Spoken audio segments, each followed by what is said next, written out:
অনেকে বলছে যে ওয়াকারের স্ত্রীর কোনো অবৈধ সম্পদ আছে কিনা সেটা নিয়েও দুদক হয়তো বা নাড়াচাড়া করবে একটা পর্যায়ে। আর ওয়াকারের নিজে ওই হেলিকপ্টার থেকে গুলি করা, লেথাল ওয়েপন ব্যবহার করা, সরাসরি গুলি করে মানুষ হত্যা করেছে, এটা ছবি আছে, ভিডিও আছে এই জুলাই আন্দোলনের সময়। এগুলো কেন এবং কার নির্দেশে হয়েছে? এমনিতে কারফিউ জারি করলে সেটা বাস্তবায়ন করতে কিছু কঠোরতা দেখানো, এটা ঠিক আছে, লাঠিচার্জ করতে পারে, অনেক কিছুই করতে পারে, কিন্তু মানুষকে হত্যার উদ্দেশ্যে গুলি করা এটা মানবতা বিরোধী অপরাধ। হেলিকপ্টার থেকে গুলি করা, এটা কারা করেছে, কিভাবে করেছে? এইসব জায়গায় ওয়াকার নিজেই ফেসে যায় কিনা ওয়াকার নিজেও ভয় করছে। এটা তাজুল ইসলামদের যে কঠোরতা এবং নানান মহল যেভাবে দাবি করছে, জুলাই আন্দোলনের সময় সেনাবাহিনীর ভূমিকা নিয়ে পর্যালোচনা হওয়া দরকার, তদন্ত হওয়া দরকার। যেসব বার্তা আসছে তাতে তদন্ত হবে। সরাসরি ওয়াকার জড়িত থাকলে তিনিও বাঁচতে পারবেন না, তার বিরুদ্ধে পদক্ষেপ আসবে। আর তিনি জড়িত না থাকলে তার বিরুদ্ধে পদক্ষেপ আসবে না। তো এই প্রশ্নটা কিন্তু আসতো না। আমি যেটা বলেছি যে হ্যাঁ, যদি ওয়াকার জুলাই আন্দোলনের সময় গুলি নিয়ে দিয়েও থাকতেন, তারপরও তিনি মাপ পান, ক্ষমা পান। কিভাবে? ওই যে তিনি শেষে ভালো হয়ে গেছেন। এটা হয় যুদ্ধের সময়, পক্ষ চেঞ্জ করলে আগের অপরাধ ক্ষমা হয়। যদিও কিছু কিছু ক্ষেত্রে কিছু কিছু ফৌজদারি অপরাধ কখনো তামাদি হয় না, কখনো ক্ষমা হয় না, এটা আলাদা আলোচনা। তারপরও যেহেতু এটা অনেকটা পলিটিক্যাল ব্যাপার, ওয়াকার যদি একদম সঠিক লাইনে আসতে পারতেন, ইউনূসের সাথে সঠিক লাইনে চলতেন, এর শেষে যদি এই ঘাটতারামি অথবা ভারতের লাইনে না চলতেন, তাহলে তার কিছুই হতো না। তিনি নতুন বাংলাদেশ গড়তে ভূমিকা পালন করতে পারতেন এবং জাস্ট অভিযুক্ত বা পুরনো গুম খুনের অপরাধীদের বিচার হতো, অথবা জুলাই আন্দোলনে যারা সরাসরি গুলি করেছে সেনাবাহিনী, তাদের বিচার হতো। কিন্তু তিনি সেই লাইনে আসেননি, অনেক অঘটনের চেষ্টা করেছে। এ কারণে ওয়াকার নিজেই এখন বিচারের মুখোমুখি হতে পারেন। একটা মামলায় তাকে ঘিরেও তদন্ত হচ্ছে বলে আমরা শুনেছি। গুমের 2 মামলা সহ 3 মামলায় করোনাভুক্ত সেনা কর্মকর্তাদের বিচার করার পূর্ণ আইনি ক্ষমতা আন্তর্জাতিক অপরাধ ট্রাইব্যুনালে রয়েছে বলে জানিয়েছেন chief prosecutor advocate Tajul Islam. মানে এটা একটা আত্মবিশ্বাসী বার্তা, ক্ষমতা আছে এবং এটা হবে।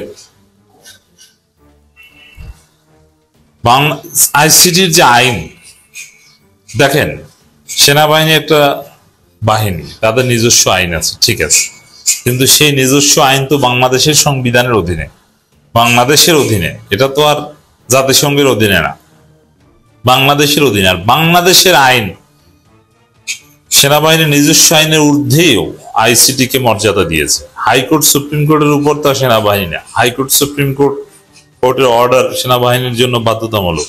আইসিটি কোর্ট এটা হাইকোর্ট সুপ্রিম কোর্টের সমমর্যাদার, হাইকোর্টের সমমর্যাদার একটা কোর্ট। এই জন্যে অ্যাটর্নি জেনারেল একটা পদ, আর আইসিটির যিনি চিফ প্রসিকিউটর, তিনিও কিন্তু অ্যাটর্নি জেনারেলের সমমর্যাদার। এটা হাইকোর্টের সমমর্যাদার একটা কোর্ট, এবং সেনাবাহিনীর ইন্টারনাল অপরাধের জন্য তাদের কোর্টে বিচার হবে, এটা ঠিক, এটা বাংলাদেশের আইন স্বীকৃত। কিন্তু মানবতা বিরোধী অপরাধ, ক্রাইমস এগেনস্ট হিউম্যানিটি, এটার বিচার আইসিটিতেই হবে, এটা আইসিটির আইন। তো বাংলাদেশে যদি সেনাবাহিনী অপারেট করতে চায়, বাংলাদেশের সর্বোচ্চ আইন আপনাকে মানতে হবে, সর্বোচ্চ আদালতের নির্দেশনা আপনাকে মানতে হবে। অতএব তাদের বিচার সেনাবাহিনী করবে। আইসিটি আইন এই এখতিয়ার দিয়েছে। যেমন বাংলাদেশ সরকার চাইলে এই আইন করতে পারে, বাংলাদেশ সরকার চাইলে সেনাবাহিনীর যে কোর্ট মার্শাল ওটাও বাতিল করে দিতে পারে, বাংলাদেশ সরকার চাইলে সেনাবাহিনী বিলুপ্ত করে দিতে পারে। এটা তো বাংলাদেশ সরকারের অধীনে, এটা তো আর জাতিসংঘের অধীনে কিংবা ফেরেশতাদের অধীনে না, লাউহে মাহফুজের অধীনে না। এইসব যুক্তি কোথায় দেন? বিচার এই আইনই হবে, ট্রাইব্যুনালই হবে, এই ক্ষমতা আছে, এবং অবশ্যই তাদেরকে আদালতে উপস্থাপন করতে হবে। এই ধরনের স্পষ্ট বার্তা দিয়ে দিয়েছেন এবং একজন যে পালিয়েছে, পালাতে কারা সহযোগিতা করেছে এটাও খুঁজে বের করতে হবে। কেউ বাঁচাতে পারবে না। সেনাপ্রধান অপরাধী হলে তাকেও কেউ বাঁচাতে পারবে না, ইঙ্গিত আমরা সেরকমই পাচ্ছি। সেনাপ্রধান এবং ডক্টর ইউনূস সরকারের মধ্যে যে গোপন সমঝোতা হয়েছে, সেই সমঝোতার বিরুদ্ধে জনগণ জেগে উঠেছে। আমি মনে করি রাজপথে নামা উচিত, এই সমঝোতা উল্টে পাল্টে তস নস করে দেওয়া উচিত। কি সেই সমঝোতা?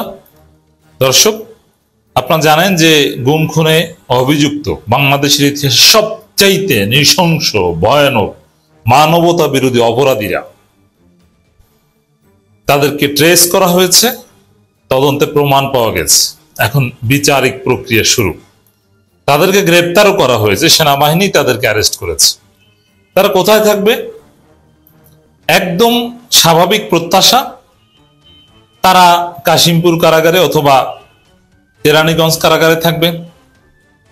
কিন্তু না, হঠাৎ করেই বজ্রপাতের মতো খবর আসলো যে সেনাবাহিনীর ক্যান্টনমেন্টের ভিতরেই একটা বিল্ডিংকে স্পেশাল জেল ঘোষণা করা হয়েছে, মানে one kind of 5 star hotel. আমি তো গিয়েছি, জানি সেনাবাহিনীর প্রত্যেকটা স্ট্রাকচার, প্রত্যেকটা বিল্ডিং, থাকার জায়গা অভিজাত হোটেলের মতো। মানে তারা 5 স্টার হোটেলে মাস্তি করবে, এবং ক্যান্টনমেন্টের ভিতরে তো যে কেউ যেতে পারে না, স্বাভাবিক সাংবাদিকদেরও প্রবেশাধিকার নাই। মানে 5 স্টার হোটেলে একটা মজা মাস্তি, এবং ওখানে বসে বসে দেশের বিরুদ্ধে, ডক্টর ইউনূসের বিরুদ্ধে ষড়যন্ত্র করে তাকে হটিয়ে কিভাবে আবার তারা বহাল তবিয়তে পুনর্বাসিত হতে পারে সেই রাস্তা খুঁজবে। ওখানে মোবাইল ফোন সব ব্যবহার করবে, এরকম একটা বন্দোবস্ত আছে, এবং ডক্টর ইউনূস তাতে রাজি হয়েছে। স্বরাষ্ট্র মন্ত্রণালয় প্রজ্ঞাপন জারি করেছে, অবশ্যই ডক্টর ইউনূস সরকার রাজি হয়েছে, এবং পর্দার অন্তরালে এটা নিয়ে অনেক আলাপ আলোচনা হয়েছে, যার ফলে সেই প্রজ্ঞাপন। এটার বিরুদ্ধে আমি বলেছি যে এই সিদ্ধান্ত আমরা মানি না, এর বিরুদ্ধে জনগণকে জেগে উঠতে হবে। হ্যাঁ, জনগণ জেগে উঠছে, চারদিকে তোলপাড় শুরু হয়ে গেছে, নানান মহল থেকে কঠিন বার্তা আসছে। প্রথম হচ্ছে সাধারণ জনগণ, বাংলাদেশের সচেতন নাগরিক, যারা অ্যাক্টিভিস্ট, গবেষক, যারা লেখক, তারা অলরেডি এর বিরুদ্ধে, এই সিদ্ধান্তের বিরুদ্ধে মুখ খুলতে শুরু করেছে যে না, কেউ বলছে এটা তো 5 স্টার হোটেলে মজা মাস্তির মতো, মানবতা বিরোধী অপরাধীরা এভাবে স্পেশাল সুযোগ সুবিধা নিয়ে থাকতে পারে না। আওয়ামী লীগের মন্ত্রীরা, তাদের চাইতে কি বড় কিছু হয়েছে? তারা তো কনভেনশনাল জেলে, তাহলে তারা কেন স্পেশাল সাব জেল কিংবা 5 স্টার হোটেলে থাকবে? এটা অপরাধীদের জন্য কখনো ন্যায় বিচারের জন্য কোনো দৃষ্টান্ত হতে পারে না, এবং এটা একটা বৈষম্য। এবং এই যে চেষ্টা বা এই যে সমঝোতা, এই সমঝোতার ফলে ন্যায় বিচার বাধাগ্রস্ত হবে, কারণ তারা ভিতরে বসে ষড়যন্ত্র করবে। এখানে তাজুল ইসলাম যেটা বলেছে ওইটাই ফাইনাল। অ্যাডভোকেট তাজুল ইসলামের এই আত্মবিশ্বাসী বক্তব্য থেকে বোঝা যায় যে আসলে ওই যে সাব জেল টেল ওগুলো চলবে না, কনভেনশনাল জেলেই রাখতে হবে। অনেক মোড়ামুড়ি করেছিল ওয়াকার বাহিনী, নানান ভাবে এই অপরাধীদের বাঁচানোর চেষ্টা করেছিল, কিন্তু পেরেছে? পারেনি। কেন পারেনি? জনতার চাপে। অতএব জনগণ কিন্তু আবারও জেগে উঠেছে। জনগণের চাপে ওই অভিযুক্ত 15 কর্মকর্তাকে কাশিমপুর কিংবা কেরানীগঞ্জের হাই সিকিউরিটি সেলে পাঠাতে বাধ্য হবে বলে আমরা মনে করি। এবং এরা এত বড় অপরাধী, তাদেরকে স্বাভাবিক অন্যান্য আসামিদের সাথে রাখাটাও ঝুঁকিপূর্ণ। ঘটনা কিন্তু শুরু হয়ে গেছে দর্শক। এই যে সেনা কর্মকর্তাদের, অভিযুক্ত সেনা কর্মকর্তাদের মোটামুটি পাকড়াও করতে পেরেছেন, এর মূল ক্রেডিট যার, অ্যাডভোকেট তাজুল ইসলাম, তিনি কঠিন বার্তা দিয়েছেন। অতএব তাজুল ইসলামরা যেখানে হাত দেন সেটা সমাধান হয়। আমরা বিশ্বাস করি সেনাবাহিনীর এবং ইউনূসের সেই সমঝোতা, সেই কথিত 5 স্টার হোটেলে মজা মাস্তি করার সুযোগ মানবতা বিরোধী অপরাধীদের, এটা হবে না, এটা বাতিল হতে বাধ্য। আমি মনে হয় সর্বপ্রথম ভয়েস রেজ করেছি, বাতিল হতে বাধ্য। চারদিকে আওয়াজ উঠেছে। তাজুল ইসলাম স্পষ্ট করে বলেছেন, আসামিরা কোথায় থাকবেন ঠিক করবে ট্রাইব্যুনাল। অতএব ইউনূস সরকারের স্বরাষ্ট্র উপদেষ্টা আর্মিতে চাকরি করতেন। আর্মি প্রেম আমাদেরও, আর্মি প্রেম সবার থাকা উচিত, কারণ দেশ রক্ষা করবে তারা পেশাদার বাহিনী, সুশৃঙ্খল বাহিনী, তাদের অনেক কন্ট্রিবিউশন আছে। কিন্তু এর মানে এই নয় যে গুম খুনের লাইসেন্স আমরা দিব। আচ্ছা, ডিজিএফআই এর আকামের ড্রাইভার যদি আর্মি না হয়, যেটা বলার চেষ্টা করেছে, তাহলে তাদের ক্যান্টনমেন্টের ভিতর তাদেরকে রাখবে কেন স্পেশাল সুযোগ সুবিধা দিয়ে? এছাড়া এই যে এর আগে সেই 7 খুনের, নারায়ণগঞ্জের 7 খুনের মামলা আসামি মোফাজ্জল হোসেন চৌধুরী মায়া, আওয়ামী লীগের সাবেক মন্ত্রী, তার জামাই, তারা তো বড় বড় আর্মি অফিসার, তারা তো ঠিকই কনভেনশনাল জেলে। আরো অনেক আর্মি অফিসার, র্যাবের অভিযুক্ত কর্মকর্তারা অনেকেই আর্মি অফিসারদের চাইতেও বড়, পুলিশের আইজিপি তাদের চাইতে অনেক স্ট্যাটাসের দিক থেকে বড় লেভেলের অফিসার, পুলিশের সাবেক একাধিক আইজিপি কারাগারে। তাহলে তারা স্পেশাল সুবিধা পাবে কেন? এখন স্পেশাল সুবিধা পাবে কি পাবে না এটা ঠিক করবে কে? এটা ইউনূস সরকার এভাবে প্রজ্ঞাপন জারি করে, অথবা সেনাপ্রেমিক কোন সাবেক সেনা উপদেষ্টা, মানে সাবেক সেনা কর্মকর্তা কাম স্বরাষ্ট্র উপদেষ্টা, তার ঠিক করার জুরিসডিকশন নাই। এটা তার বিষয় না, এটা কোর্ট ঠিক করবে। অর্থাৎ ন্যায় বিচারের জন্য, ইন্টারোগেশনের জন্য, কারণ তাদেরকে রিমান্ডে নেওয়ার প্রয়োজন হতে পারে, আবার জিজ্ঞাসাবাদের প্রয়োজন হতে পারে, এগুলোর জন্য কোর্ট যেটা ঠিক করে দিবে। আইসিটির উপরে বাংলাদেশের কোন সেনাবাহিনী, কোন কোর্ট, কোন সংবিধানের অধীনেই তো এটা গঠিত হয়েছে। কোন কোর্ট, আইসিটি হাইকোর্টের মতো একটা স্পেশাল কোর্ট, অতএব হাইকোর্টের উপরে তো আর সেনাবাহিনী না। অতএব আইসিটি যেটা ঠিক করে দিবে ওইটাই ফাইনাল। আইসিটি কোর্টের উপরে সেনাবাহিনী কোনো আলাদা জুরিসডিকশন নাই।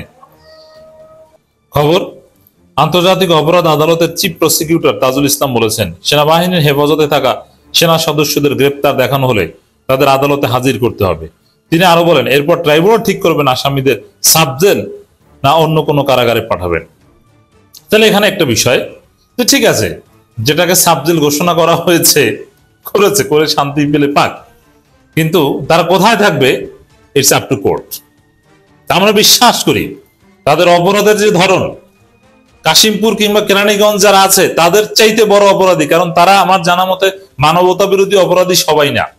হ্যাঁ, গণহত্যার আসামি কিংবা মানবতা বিরোধী অপরাধের আসামি কিছু কিছু আছে, আওয়ামী লীগের কিছু মন্ত্রী, সাবেক আইজিপি, তার মধ্যে একজন তো রাজসাক্ষী, এরকম কিছু কর্মকর্তা আছেন। তারা বাদে অধিকাংশ আসামিরা এরকম মানবতা বিরোধী অপরাধী না। এই যে 15 জনের জন্য সাবজেল, এই 15 জনের চাইতে কাশিমপুর কিংবা কারাগারের প্রায় সব আসামি, কেরানীগঞ্জের প্রায় সব আসামি, ওই 2-4 জন বাদে সবাই ভালো। কারণ এর চাইতে কোনো বড় অপরাধ হয় না যে অপরাধের জন্য, গুম খুনের চাইতে বড় অপরাধ হয় না যে অপরাধের জন্য তাদেরকে অ্যারেস্ট করা হয়েছে। অতএব এইসব সাবজেল টেল চলবে না বলে আমরা মনে করি, আবারও তাদেরকে পিছু হটাতে হবে। তবে এখানে ইউনূস সরকারের দুর্বলতা পরিলক্ষিত, যে পর্দার অন্তরালে কিছু চাপ দিয়েছে আর রাজি হয়ে গেছে। সরকার রাজি না হলে তার স্বরাষ্ট্র মন্ত্রণালয় প্রজ্ঞাপন জারি করে না। অপরাধ ট্রাইব্যুনাল ঢাকা সেনানিবাসের একটি ভবনকে সাবজেল করে প্রজ্ঞাপন জারি তাৎক্ষণিক প্রতিক্রিয়ায় চিফ প্রসিকিউটর এসব কথা বলেন। তাজুল ইসলাম আরো বলেন, যে কোনো স্থানকে কারাগার বানানোর এখতিয়ার সরকার আছে, তবে ট্রাইব্যুনাল আইন অনুসারে আসামি গ্রেপ্তার 24 ঘন্টার মধ্যে আদালতে হাজির করতে হবে।